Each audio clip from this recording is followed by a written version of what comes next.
आपका model paper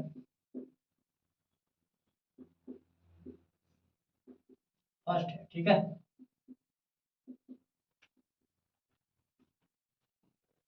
सबसे पहले आपको 20 क्वेश्चन मिलेंगे जो कि ऑब्जेक्टिव के रूप में मिलेंगे, यानी एक एक नंबर करके आपको 20 क्वेश्चन ऐसे आएंगे जिनका कि आपको एक एक नंबर करके 20 नंबर का आपको करना पड़ेगा। उसके बाद तो दो दो नंबर के क्वेश्चन आते हैं, फिर 3, फिर 4, फिर 5, फिर 6 ऐसे आते हैं। जिसमें कह रहा है कि उपखंड क में आपसे क्वेश्चन पूछेगा। उपखंड क का क्वेश्चन है, क्वेश्चन नंबर फर्स्ट। यदि वस्तु का प्राप्त प्रतिबिंब छोटा व आभासी हो तो प्रयुक्त दर्पण होगा। देखो बेटा, इसमें कह रहा है आपसे कि जो प्रतिबिंब आपका बन रहा है, इसमें दो शब्द मैं आपको दे रहा हूं, एक प्रतिबिंब, एक मैं आपको बिंब दे रहा हूं। बिंब किसे कहते हैं और प्रतिबिंब किसे कहते हैं, ध्यान से दोनों को समझ चाहिए। बिंब शब्द का अर्थ होता है किसी वस्तु को कहते हैं, और प्रतिबिंब का मतलब होता है जिसको हम लोग शैडो कहते हैं या परछाई कहते हैं, या किसी वस्तु की जो हाइट होती है, रियल वाली हाइट, उसकी जो परछाई बनेगी उसको हम लोग साइंस के शब्द में प्रतिबिंब कहते हैं। जबकि यह वस्तु की ऊंचाई को हम लोग बोलते हैं बिंब, यानी वस्तु को बिंब कहा जाता है। वस्तु को हम लोग बिंब कहते हैं और उस बिंब का बना हुआ जो छाया है उसको प्रतिबिंब कहा जाता है, ठीक है। अब करा जो प्रतिबिंब आपका बनेगा वो प्रतिबिंब आपका छोटा बनेगा और आभासी बन रहा है। तो ध्यान से समझो कि छोटा और आभासी किसके अंदर बनता है, किस दर्पण के अंदर बनेगा। ऑप्शन दे रहा हूं आपको। पहला ऑप्शन है समतल दर्पण, दूसरा आपका है अवतल दर्पण, तीसरा आपका है उत्तल दर्पण, और डी है इनमें से कोई नहीं। ध्यान पूर्वक इसको पढ़ लीजिए, उसके बाद आंसर बताइए मेरे को, इसका आंसर कौन सा होगा। उत्तल दर्पण। देखिए बेटा, जो मोटरसाइकिल होती है उसमें आप अपने चेहरे को देखेंगे तो जो रियल चेहरा रहता है उस रियल चेहरे का छोटा सा प्रतिबिंब बना के आपका दिखाता है। किसी एक बाइक का जो सामने ने पीछे वाले गाड़ियों को देखने के लिए, मोटरसाइकिल को या बड़ी गाड़ियों को देखने के लिए शीशा लगा रहता है, उसको हम लोग कहते हैं बेटा, वो शीशा आपका उत्तल दर्पण रहता है, जो कि प्रतिबिंब को छोटा बनाता है और आभास कर सकते हो कि ये छोटा है, लेकिन रियल में छोटा नहीं होता है। तो हम छोटे को बोलेंगे आपका छोटा साइज में क्या बोलेंगे बेटा, ये आपका वस्तु से छोटा प्रतिबिंब, और आभासी मतलब वर्चुअल कर रहा है, तो वह केवल बनता किसके अंदर, उत्तल दर्पण के अंदर ही बनता है। तो ऑप्शन सही है उत्तल दर्पण, ठीक है। उसके बाद आपका है मानव नेत्र वस्तु का प्रतिबिंब बनाती है। ध्यान से क्वेश्चन गड़बड़ कर सकते हो। मानव नेत्र वस्तु का प्रतिबिंब बनाती है।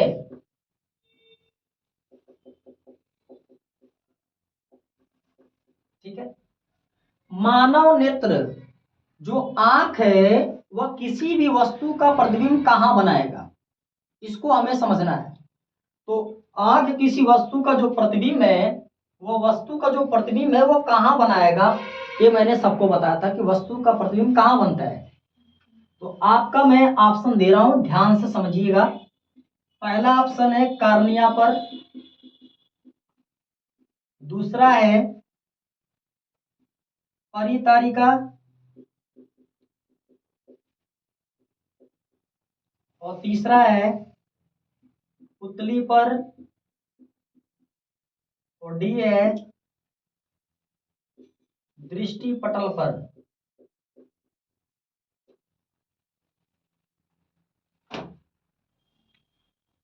ठीक है बेटा, ध्यान पूर्वक मैंने आपको ऑप्शन दे दिया है और ऑप्शन से समझिए कि कहाँ पर प्रतिबिंब बनेगा। मैंने बढ़िया से अच्छे तरीके से आपको समझाया था और मैं हर टॉपिक को तोड़ तोड़ कर आपको समझाया था। मैंने बोला क्या, क्वेश्चन क्या बोल रहा है, मानव नेत्र जो है, जो आंख है, वस्तु का प्रतिबिंब कहाँ बनाती है। बात को समझो। देखो, ये कार्निया किसी भी जो आपका पलक है उसके अंदर यह एक स्किन गार्ड का काम करता है, एक टच गार्ड का काम करता है, जिसको स्वच्छ मंडल हम कहते हैं। ठीक है, आकाश गंगा का नाम देते हैं। तो ये तो इससे तो प्रकाश अंदर प्रवेश करता है आंख में। ये वाला पुतली, पुतली किसी भी प्रकाश किरणों को समायोजित करने का काम करती है, यानी नियंत्रित करने का काम करती है। तो बेटा ऑप्शन नंबर आपका ए भी खत्म हो गया और ये भी खत्म हो गया। परितारिका, परितारिका का काम होता है किसी भी मनुष्य के आंखों के अंदर रंग को बनाना। ठीक है, रंग को निश्चित करना। किसी की जो आंखें होती है वो काली दिखती है, किसी की भूरे कलर की, किसी की नीली दिखती है ना। तो वो परितारिका के कारण, परितारिका 3 कलर को फिक्स करती है, भूरा कलर, काला और नीला कलर। तो 3 कलर को फिक्स करती है परितारिका, जिसको आइरिस कहते हैं। और इसको कार्निया, जिससे प्रकाश प्रवेश करता है आंखों में, और ये प्रकाश किरणों को उतना ही लेती है जितना आंख को जरूरत है किसी वस्तु को देखने के लिए। तो इसलिए आपका बेटा ये भी गलत हो गया। तो बचा कौन, दृष्टि पटल। बेटा रेटिना को ही हम लोग दृष्टि पटल कहते हैं, रेटिना को ही दृष्टि पटल कहते हैं, इसीलिए मैंने नाम को थोड़ा सा चेंज कर दिया। ठीक है, तो दृष्टि पटल जो आपका सामने है उसको हम लोग रेटिना का भी नाम देते हैं। यानी यहाँ पे किसी वस्तु का प्रतिबिंब कैसा बनता है, वास्तविक और उल्टा बनता है। याद रख लो, वास्तविक और उल्टा बनता है। ठीक है, तो ऑप्शन नंबर कौन सा बनेगा, डी बन जाएगा। ठीक है, चलो आगे। हाँ भाई, विद्युत जो ऊर्जा है, क्वेश्चन नंबर आपका 3 है, विद्युत ऊर्जा, विद्युत ऊर्जा तुल्य होती है,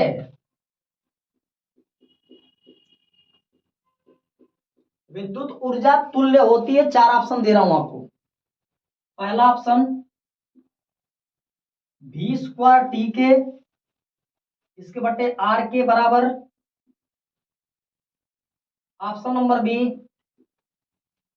v² टी आर के। Option number C v² into T के। और D option L² R² into T के इक्वल। जल्दी बताओ भाई, चलो बाबू जल्दी बताओ। फिर से देखो ऑप्शन मिलाओ उसको। पहला ऑप्शन है v² इंटू टी के मतलब बटा आर के। दूसरा v² into T into are के। C option v² into T के। और डी ऑप्शन है L² R² टी के इक्वल होगी। बेटा तीनों का आपको बताना कौन सा सही होगा। 4 ऑप्शन में से आपको बताना कौन सा सही होगा। क्वेश्चन नंबर कौन सा 3 है, थोड़ा दिमाग लगाओ, थोड़ा दिमाग लगाओ भाई।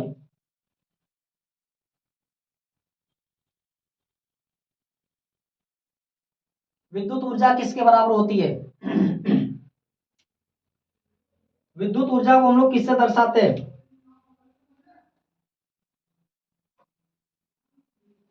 बोलो।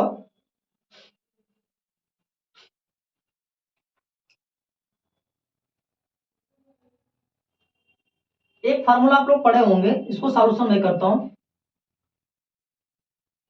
V बराबर W/Q आप लोग पढ़े होंगे।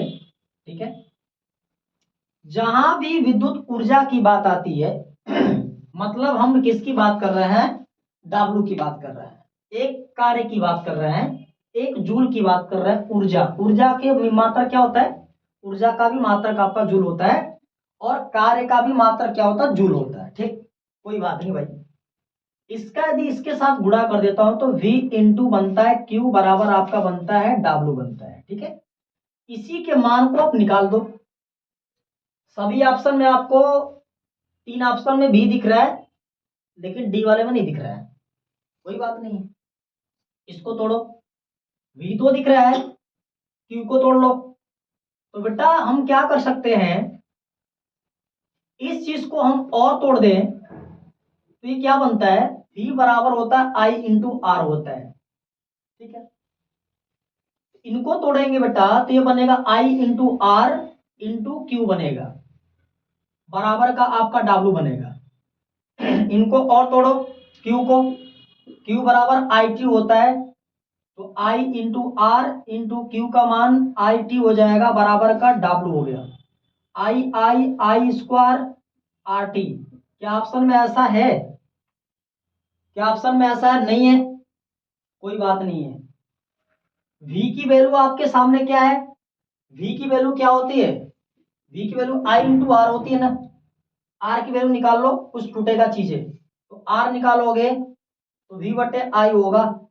पहले ऑप्शन को चेक करो, V square into T by में R है, V की वैल्यू कितनी है, R की वैल्यू रखो, पहले पुट करो। तो यहां से V square into T by में R की वैल्यू कितनी है, V बटे क्या है I हो जाएगा। ठीक है, तो अब V से V गया, I गया ऊपर, तो वी आई टी आ गया। वी आई टी का मतलब कि V किसके बराबर है, I इंटू आर है, इंटू ये आई टी हो गया, आई स्क्वायर और आर टी। ये ऑप्शन नंबर आपका बनेगा ये। सोच लो कि आपको किस तरीके से देखना है, तोड़ना है थोड़ा थोड़ा से। यानी कि ऑप्शन नंबर जो आपका ए बनेगा वो V स्क्वायर इंटू टी बटे के आर के तुल्य हो जाएगा। बात को समझो पहले।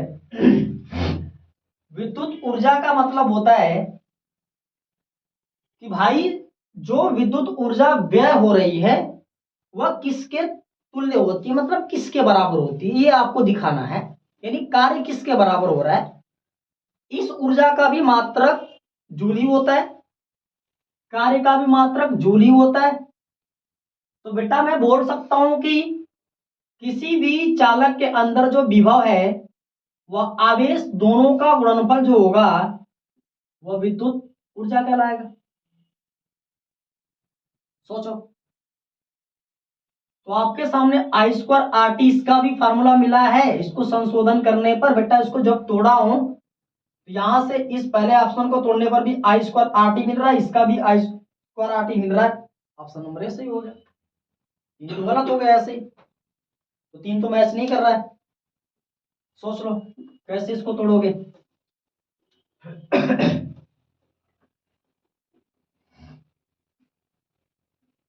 चलो भाई क्वेश्चन नंबर आ जाओ 4। ठीक है, विद्युत बल्ब में प्रयुक्त तंतु बना होता है। ठीक है, विद्युत जो बल्ब होता है, विद्युत बल्ब, विद्युत बल्ब का प्रयुक्त तंतु, तंतु बना होता है। बहुत बढ़िया क्वेश्चन है। ठीक है बेटा, जो बल्ब होता है, बल्ब जो होता है ना बेटा, उस बल्ब के अंदर जो फिलामेंट होता है ना, इसे तंतु को हम लोग इंग्लिश में क्या बोलते हैं, फिलामेंट कहते हैं। और ये फिलामेंट कैसा बना होता है, किस चीज का, किस धातु का बना होता है, या किस किस धातु का बना होता है, या मैं बोल सकता हूं कि किस मिश्र धातु का बना होता है। ठीक है, या किस उप धातु का बना होता है। जिसका भी बना हो ऑप्शन में मैच जरूर करेगा। ए में आपका है नाइक्रोम का, नाइक्रोम का। बी आपका है टंगस्टन का, टंगस्टन का। सी ऑप्शन है कॉपर का, और डी ऑप्शन है मैग्नीज का।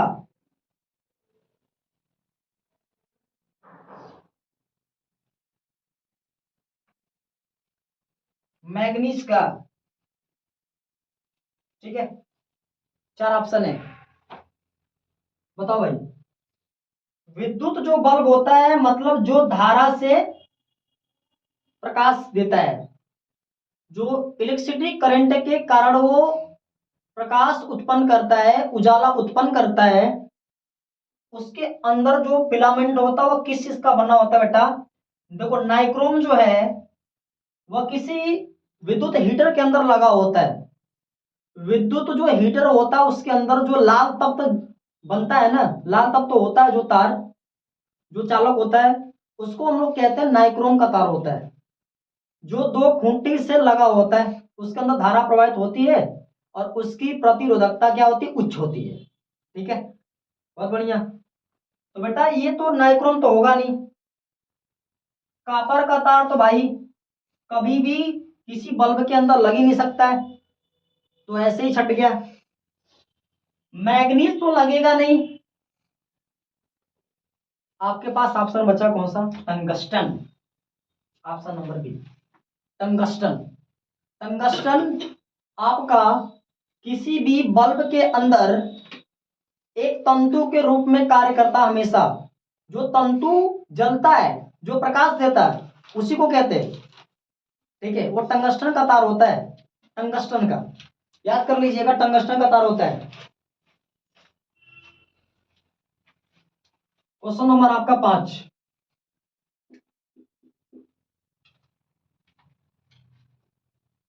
ये तो सबसे सिंपल क्वेश्चन है। प्रतिरोध का मात्रक होता है, सबसे बेहतरीन स्टूडेंट बताएगा बाबू। प्रतिरोध का मात्रक होता है, कल मैंने रटाया था इसके बारे में बाबू। प्रतिरोध का मात्रक होता है Jitendra ji, stand up. Option पहले देखिए।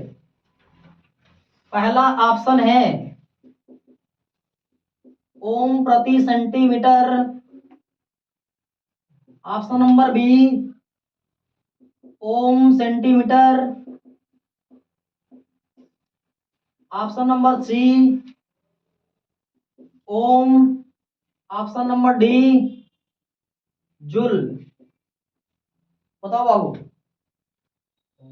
ओम। ये तो भाई ओम कह रहे हैं, क्या सही है? कितने लोग सहमत हो कि इनका जो प्रतिरोध का मात्रक है वो ओम है? सहमत हो? सहमत हो? नीतू आप सहमत हो? किसने दिया? और नंदनी? लगन? और आप बेटा? मतलब सभी लोग सहमत हो? अच्छा, चलिए भाई, इनका 1 नंबर बन गया।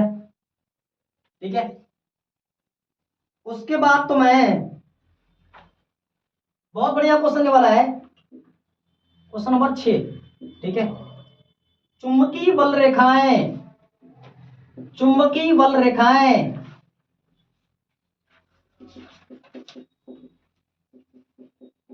चुंबकीय बल रेखाएं होती हैं। बहुत बढ़िया, होती है। ऑप्शन नंबर ए सदैव समांतर होती हैं, सदैव समांतर होती हैं। बी ऑप्शन एक बिंदु पर मिलती हैं।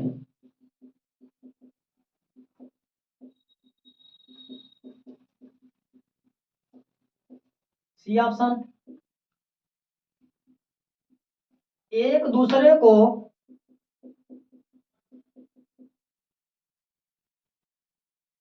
कभी नहीं काटती हैं।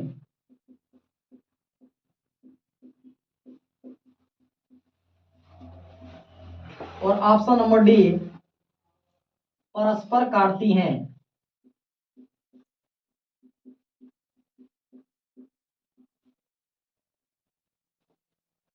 इसको बताने के लिए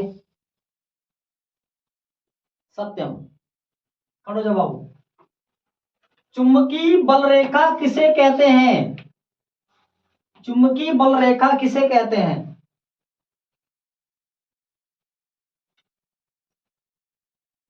चुंबकीय बल रेखा किसे कहते हैं?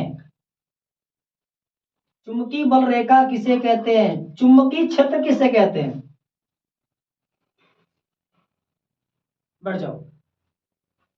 चुंबकीय बल रेखा एक काल्पनिक रेखाएं होती हैं जिनको देखा नहीं जा सकता है, जिनको देखा नहीं जा सकता है। बट चुंबकीय बल रेखाएं बेटा, जब चुंबकीय क्षेत्र रेखाएं यदि निकट निकट होंगे तो जो चुंबकीय बल रेखा है उनका मान भी ज्यादा होगा। मैंने बोला था कि यह अंदर अंदर बेटा किससे निकलती है, अंदर अंदर यश से यन की तरफ, और बाहर बाहर यन से यश की तरफ निकलती हैं।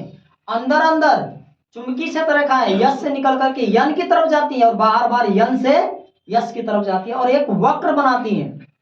वक्र का मतलब होता है बेटा इस तरीके से बनाती हैं, समझाया था, सबको याद होगा, है ना।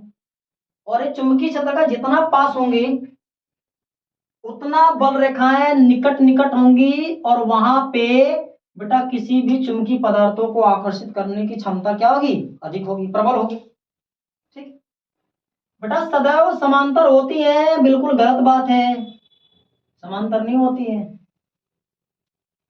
है ना। बेटा समांतर की बात बोले तो क्या समांतर है, इसको समांतर कहेंगे, इसको तो वक्र कहते हैं, तो गलत बात है। एक बिंदु पर मिलती है, ये भी गलत बात है, किसी बिंदु पर नहीं मिलती है। ठीक है, परस्पर काटती हैं, भाई इसमें तो कभी मैंने पढ़ाया नहीं कि कभी काटती हैं, तो कभी काटती ही नहीं है। ये कभी भी एक दूसरे को कभी टच ही नहीं कर सकती हैं। इनकी विशेषता है कि चुंबकीय क्षेत्र रेखाएं हो चाहे चुंबकीय बल रेखाएं एक दूसरे को कभी नहीं टच करती हैं, न तो किसी बिंदु पे काटती हैं, ठीक है, न तो समानांतर होती है। तो ऑप्शन नंबर आपका बेटा ये तो गया, ये तो बेटा सही, एक दूसरे को कभी नहीं काटती है। ऑप्शन नंबर आपका सी हो जाएगा।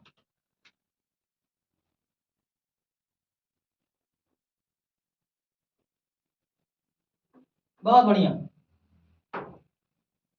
हाँ चलो बाबू, ये क्वेश्चन तो आने वाला है जो देने जा रहा हूं।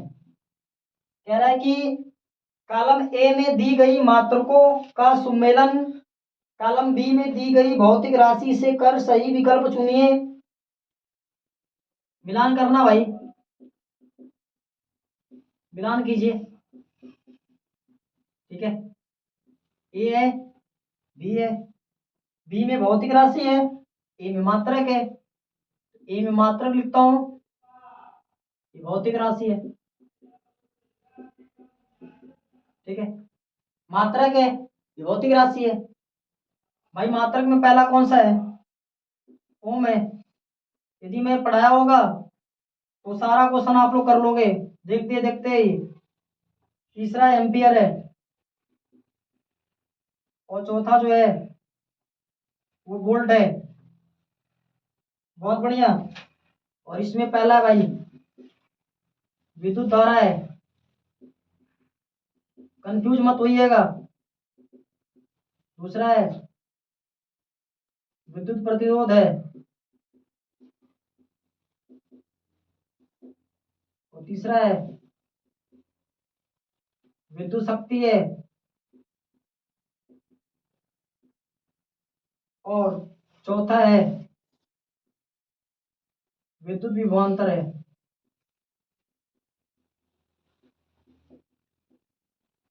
अभी इसको ऑप्शन कैसे लगाना बेटा, ऑप्शन ए में है फर्स्ट का सेकंड, कामा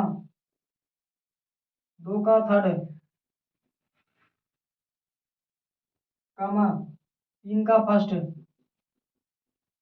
कामा चार का फोर्थ। ठीक है, ये वाले में ऑप्शन पहले का चौथा, दूसरे का दूसरा, तीसरे का पहला और चौथे का तीसरा और सी ऑप्शन पहले का तीसरा, दूसरे का पहला, तीसरे का चौथा और चौथे का दूसरा। और डी ऑप्शन में पहले का दूसरा, दूसरे का पहला, तीसरे का तीसरा और चौथे का चौथा। ऐसे देगा, इतना बड़ा क्वेश्चन देगा लेकिन एक ही नंबर का होगा। ठीक है, इतना बड़ा देगा लेकिन एक ही नंबर का होगा। इस बार तो आने वाला है, ऐसा क्वेश्चन तो जरूर आएगा। यदि मान लीजिए नहीं भी देता है तो ये वाला चीज तो छोड़ ही देगा, हटा देगा, ये वाला दे देगा आपको। तो कौन कौन सा सही लगा सकते हो बेटा? ठीक है, हाँ बेटा, चलो फटाफट लगाओ। ओम किसका मात्रक है? बोलो। प्रतिरोध का। तो बेटा प्रतिरोध का है, ये है। तो पहले का दूसरा, पहले का दूसरा किसमें मिल रहा है? एक इसमें मिल रहा है, एक इसमें मिल रहा है, मतलब दो ऑप्शन तो काट दो ऐसे ही। ठीक है, बी वाला सी वाला काट दो, खत्म कहानी। क्योंकि इसमें चौथा तीसरा आ रहा है, तो पहले का दूसरा की बात चल रही है। विद्युत प्रतिरोध, दो ऑप्शन बच रहा है आपका, दो को ध्यान नहीं देना है। वाट किसका मात्रक भाई? विद्युत शक्ति का। ठीक है, तो भाई दूसरे का तीसरा आ रहा है। अब इन दोनों को ध्यान से देखो, दूसरे का पहला है, दूसरे का तीसरा है, खत्म कहानी गया, दो ऑप्शन से खत्म। एम्पियर पहला, वोल्ट का, बड़ा मजेदार कहानी है। चौथे का चौथा, तीसरे का फर्स्ट, दूसरे का तीसरा, पहले का दूसरा। ठीक है, और ऐसे आपको देगा, और ऐसे लगाना भी पड़ेगा। नहीं लगाएंगे ना तो भी छट जाएंगे, और छटेंगे तो हानि आपकी है। ठीक है, बताने वाले की तो बेइज्जती क्यों बोले। ठीक है बेटा, क्वेश्चन नंबर कौन सा है? 8 नंबर। कॉपर सल्फेट के जलीय विलयन के पीएच का मान कितना होगा? पीएच मान कितना होगा? कॉपर सल्फेट, कॉपर सल्फेट के जलीय विलयन के पीएच मान कितना होगा भाई? कॉपर सल्फेट की बात चल रही है, कॉपर सल्फेट की बात चल रही है। कॉपर सल्फेट का जो है पीएच मान कितना होगा? ठीक है, ऑप्शन 7 से कम, 7 के बराबर, सी 7 से ज्यादा, डी 0 के बराबर।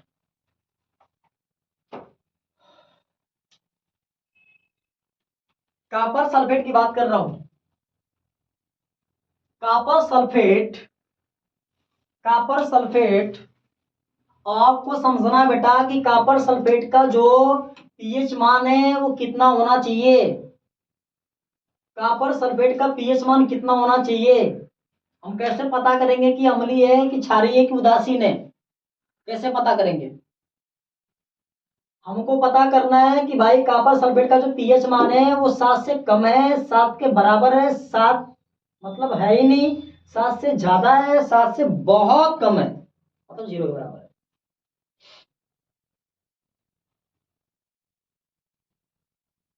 देखो भाई, पहली बात कि जितने भी धातुएं होती है ना वे क्षारीय होती हैं। तो हम क्षारीय होती है ना, तो हमें, हमारे पास दिमाग है कि ऐसा कौन सा ऑप्शन मर रहा है जो क्षारीय जैसा दिख रहा है।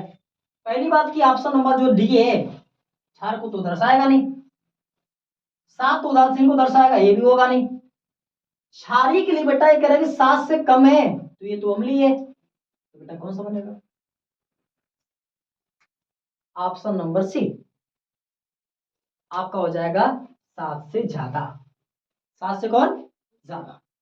जितने भी आपके धातुएं हैं वे सभी धातुएं कैसी होती हैं? क्षारीय प्रकृति की होती है, मैंने बताया था। ठीक है, बहुत बढ़िया भाई, ठीक है बाबू, आ जाओ आगे। इसमें क्या है कि नौसादर की कास्टिक सोडा के साथ अभिक्रिया हो रही है। क्वेश्चन नंबर 9 है, नौसादर का कह रहे हैं, नौसादर की कास्टिक सोडा के साथ अभिक्रिया की बात चल रही है, ठीक है। तो कह रहा आपसे दे दिया भाई, क्वेश्चन भी दे दिया, आपको बताना है NH4Cl plus NaOH arrow NaCl और प्लस का जेड है और प्लस का H2O है, में करा जेड है,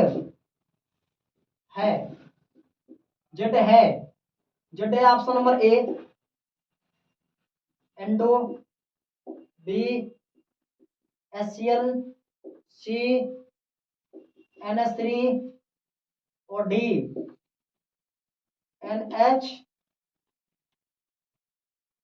NH2 ऋणात्मक। भाई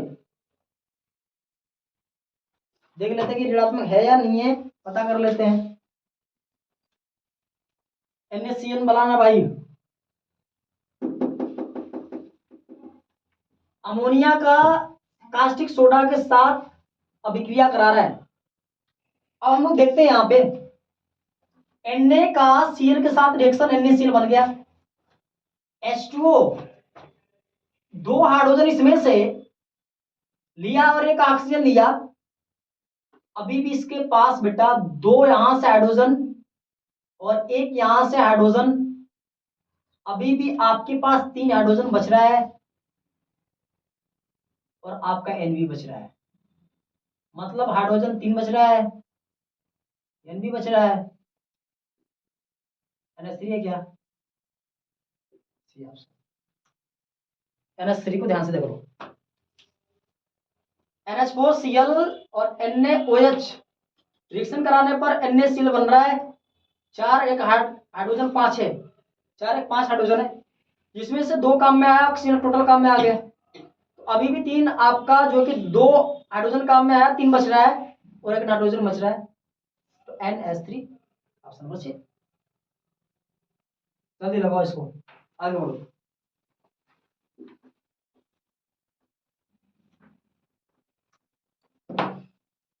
हाँ भाई, क्वेश्चन नंबर आपका है 10, क्वेश्चन नंबर 10, निम्न में से किसमें कार्बन कार्बन के मध्य द्विआबंध पाया जाता है। क्वेश्चन बढ़िया है, किसमें कार्बन कार्बन के बीच द्विआबंध पाया जाता है। इसको तो उड़ा दोगे आप लोग 2 मिनट में बेटा। एथेन में बी ऑप्शन, एथीन में सी ऑप्शन, एथाइन में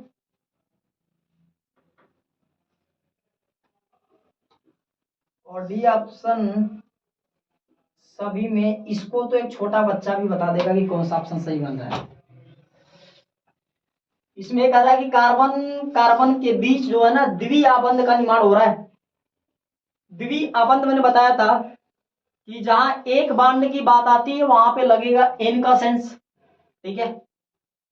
जहां डबल बांड की बात आएगी वहां लगेगा इन। तो ध्यान से देखो, कहीं इन का सेंस निकल रहा है क्या, कहीं इन आ रहा है, इन। एथेन तो गया, एन आ रहा है, एथाइन में आइन आ रहा है, सभी वाला तो गया भैया, सभी तो होगा नहीं। तो ऑप्शन नंबर आपका बी, एथिन इन, इन में। तो बेटा क्या हो जाएगा, इन, ethyne, option number B, ethyne, यानी इन का सेंस आ रहा है। देखो ना भाई, एथिन आ रहा है, ये मजाक नहीं हो रहा है, क्लियर और सीरियस है। लगा लो इसको, एथिन। क्वेश्चन नंबर आपका जो भाई बहुत बढ़िया है। हाँ बताना इसमें, निम्न में से कौन से संयोजन अभिक्रिया है? संयोजन अभिक्रिया की बात चल रही भाई 11 नंबर में, क्वेश्चन नंबर 11 थोड़ा सा टफ क्वेश्चन है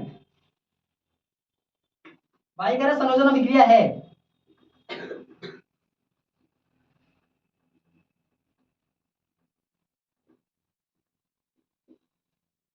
पहला ऑप्शन, पहला ऑप्शन पोटेशियम क्लोरेट है। जब इसको उष्मा दिया जा रहा है भाई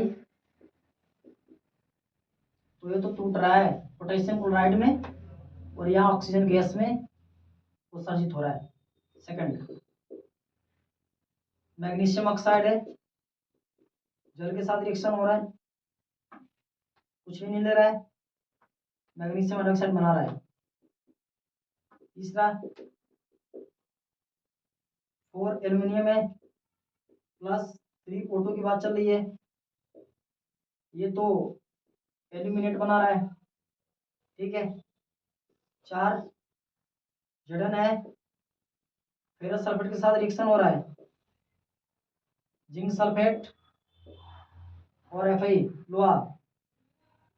तो भाई ए में फर्स्ट व थर्ड दो ठो, बी में थर्ड और फोर्थ, और सी में तो भाई सेकंड व फोर्थ, और डी में सेकंड व थर्ड। ये पहले चैप्टर का है केमिस्ट्री का भाई, ये सारा चीज मैंने पढ़ा है, एग्जाम में सारे में से आएगा। संयोजन अभिक्रिया किसे कहते हैं सबसे पहले कंफर्म करो। ऐसी अभिक्रिया जिस अभिक्रिया में दो या दो से अधिक पदार्थ यौगिक मिलकर के केवल एकल उत्पाद का निर्माण करता है उसे संयोजन अभिक्रिया कॉम्बिनेशन रिएक्शन कहते हैं। बोलो। तो ये तो मैंने पूरा एकदम तोड़ तोड़ के बताया है। तो ऐसा देखो जिसमें कि भाई 2-3 लोग मिलकर के एक बना रहा है तब तो संयोजन होगा। तो ऑप्शन में जो फर्स्ट आ रहा है भाई ये 1-2 में टूट रहा है, पहली बात की तो गया। तो नीचे वाले ऑप्शन में देखो जिसमें जिसमें एक है वो तो ऐसे ही चला गया, तो पहला तो खत्म हो गया, ठीक है। दूसरी बात, मैग्नीशियम ऑक्साइड और H2O दो लोग ने मिलकर बेटा मैग्नीशियम हाइड्रोक्साइड, बेटा ये सेकंड वाला ऑप्शन कौन कौन सा है? एक डी है, एक सी है, बेटा बी वाले में तो है नहीं सेकंड, बी में तो सेकंड नहीं है, वो तो गया। अच्छा ठीक है, दो लोग मिलकर के एक बना रहा है एकल उत्पाद। अच्छा 4 एल्युमिनियम है, 3 आपका ऑक्सीजन है, 2 दूना के 4, 3 ऑक्सीजन, 2 3 6 ऑक्सीजन, 2 दूना के 4 एल्युमिनियम, 4 एल्युमिनियम 6 ऑक्सीजन। वाह क्या बात है। तो सेकंड और थर्ड किस में मिल रहा है? ये भी क्या भाई फोर्थ आ रहा है इसमें, ऑप्शन नंबर डी। जल्दी करो जल्दी करो जल्दी करो जल्दी करो, ऑप्शन नंबर डी बना लो फटाफट, ऑप्शन नंबर डी जल्दी करो।